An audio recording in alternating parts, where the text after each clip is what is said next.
In the summer of 1579, a letter arrived on the desk of King Philip II of Spain bearing terrible news.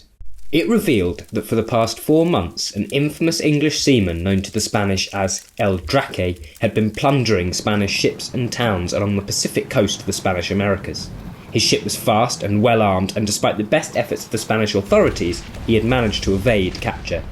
King Philip was disturbed and fearful that El Draque's successes would encourage other Englishmen to try their luck. He put a price on his head. He even quite reasonably asked the English monarch, Queen Elizabeth I, if she would hand him over upon his return. After all, England and Spain were not at war, and both sides benefited from the relatively peaceable relations.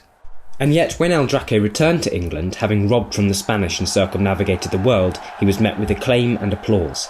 Queen Elizabeth knighted him Sir Francis Drake, and his ship, the Golden Hinde, became a popular visitor attraction. So how was it that an English pirate was able to rob from the Spanish Empire and not only get off scot-free, but receive a royal seal of approval?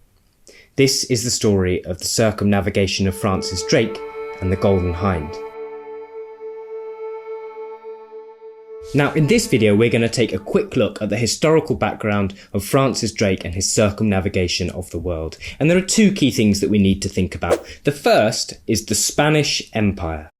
Now, many historians have called the period of European history between the beginning of the 15th century to the middle of the 17th century the Age of Discovery, and this is because overseas exploration was beginning to have a big impact on European culture and economics, with exciting new goods and unimaginable wealth suddenly flooding into European ports.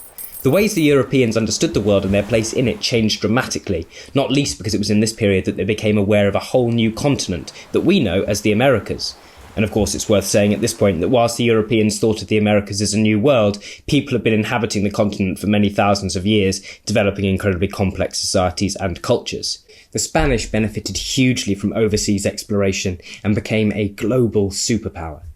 Their superior weaponry, coupled with the fact that they brought with them European diseases like smallpox, which likely wiped out up to 95% of the population of the Americas, meant that they were able to overthrow the Mayan and Incan empires in Central and South America and claim the land for themselves. By the date of Drake's voyage in 1577, the Spanish Empire stretched from the modern-day United States in the north to Chile in the south, and from these lands the Spanish extracted vast amounts of gold, silver and other riches, which they transported all over the world in treasure ships. Unsurprisingly, the Spanish were very protective over their territories and the surrounding waters. They even claimed that ships from other nations were unlawful trespassers. And the English, by comparison, were much less powerful and much less wealthy in this period. In the mid to late 16th century, England had no considerable overseas territories. Elizabeth I was on the throne, a Protestant monarch who maintained an uneasy peace with Catholic Spain. However, this peace didn't stop England from engaging in one of its favourite pastimes, piracy. Now, piracy was big business in 16th century England, so much so that in continental Europe, England was known as a nation of pirates. It's important to note that privately owned ships robbing others at sea wasn't always illegitimate. Like many princes in Europe and across the world, England offered commissions to sailors to attack and plunder its enemies as mercenaries in wartime.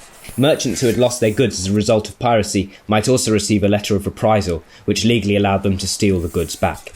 Being attacked by a French ship? Well, off you go and plunder the French. As historian N.A.M. Rogers argues, robbery under arms was a normal aspect of seaborne trade. All merchant ships went armed, and even in times of profound peace, ships of rival nations or simply rival ports frequently attacked one another. In the Middle Ages and the early modern period, there were few non-combatants at sea.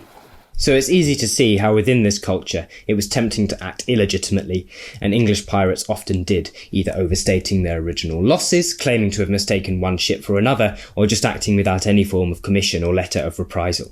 If caught, poorer, less successful pirates might be punished. However, many pirates had incredibly rich and powerful supporters on land who invested in their voyages and then expected some of the booty in return. Those pirates who brought back enough wealth for their well-connected sponsors had a good chance of getting away with it. As these pirates began turning their attention to the vast amounts of wealth which was being transported from the New World, the potential gains for England were enormous, sometimes greater than all other sources of income combined. So an English pirate might plunder the New World to its heart's content, and so long as Elizabeth profited, they would likely avoid reprimand. So where does Francis Drake fit into all of this? By the winter of 1577, Francis Drake was already an internationally known pirate who had successfully plundered the Spanish Main and whose name had actually featured on a blacklist sent from Philip II to Elizabeth I, detailing those men the Spanish king considered ne'er-do-wells. Now, Drake claimed that all of his actions against Spain were a sort of reprisal. That years earlier, he and his kinsman, a man called John Hawkins, had led an incredibly unsuccessful slave trading mission to the New World, where they had suffered losses at the hands of Spanish ships. He was increasingly well connected and had become set on an idea which had long tempted English treasure seekers. Rather than attacking the well-defended Caribbean where pirates were expected, he would attempt the dangerous voyage round the bottom of the Americas to the Pacific coast, where he could plunder the relatively undefended and ill-prepared Spanish towns and shipping. Drake manoeuvred his way through the Elizabethan court until he found himself an audience with the Queen herself. Perhaps unsurprisingly, Drake and Elizabeth got on very well. In later years she would call him "my little pirate." But there is some debate as to precisely what Queen Elizabeth agrees to.